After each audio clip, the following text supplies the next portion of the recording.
Friends, welcome to भक्ति with Binu YouTube channel. आज के इस वीडियो में हम सुनेंगे राम नाम जपने से क्या फल मिलता है। आइए सुनते हैं। एक व्यक्ति हमेशा राम नाम का जप किया करता था। धीरे धीरे वह काफ़ी बुजुर्ग हो गया था, इसलिए एक कमरे में ही पड़ा रहता था।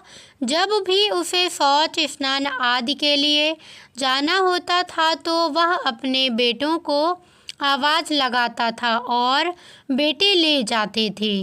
धीरे धीरे कुछ दिनों के बाद बेटे को कई बार आवाज़ लगाने के बाद कभी कभी आते थे और देर रात में तो कभी नहीं आते थे। इस दौरान वे कभी कभी गंदे बिस्तर पर ही रात बिता दिया करते थे। अब और बुढ़ापा होने के कारण उन्हें कम दिखाई देने लगा था।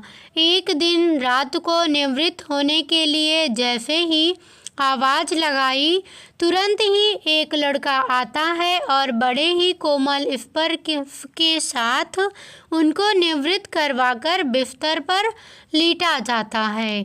अब यह रोज का नियम हो गया था।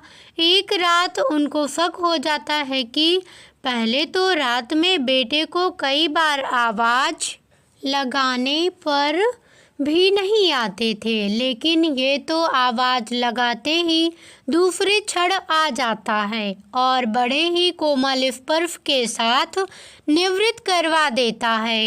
एक रात वह व्यक्ति उसका हाथ पकड़ लेता है और पूछता है, सच बता तू कौन है?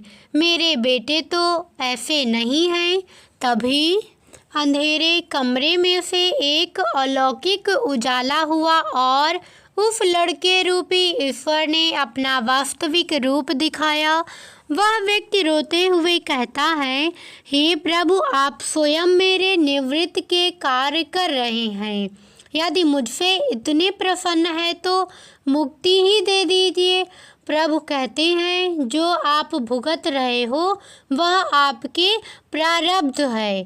आप मेरे सच्चे साधक हैं, हर समय मेरा नाम जप करते हैं, इसलिए मैं आपके प्रारब्ध भी सच्ची साधना के कारण स्वयं कटवा रहा हूँ।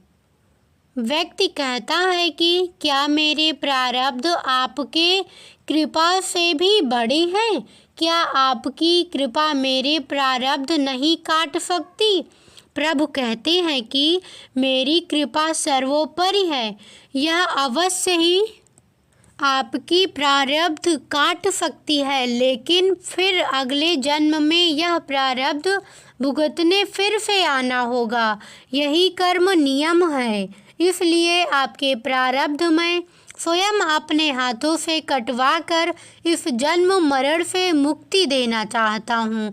ईश्वर कहते हैं, प्रारब्ध 3 तरह के होते हैं। पहला मंद, दूसरा तीव्र तथा तीसरा तीव्रतम। मंद प्रारब्ध मेरे नाम जपने पर कट जाते हैं, पर तीव्रतम प्रारब्ध भुगतने ही पड़ते हैं, चाहे अवतार होकर आओ। लेकिन जो हर समय श्रद्धा और विश्वास से मुझे जपते हैं, उनके प्रारब्ध मैं स्वयं साथ रहकर कटवाता हूँ और तीव्रता का एहसास नहीं होने देता हूँ। मेरी यह कथा कैसी लगी मुझे कमेंट करके ज़रूर बताइएगा और कमेंट में जय श्री राम लिखना ना भूलें। लाइक करना, शेयर करना और सब्सक्राइब करना बिल्कुल मत भूलिएगा। धन्यवाद।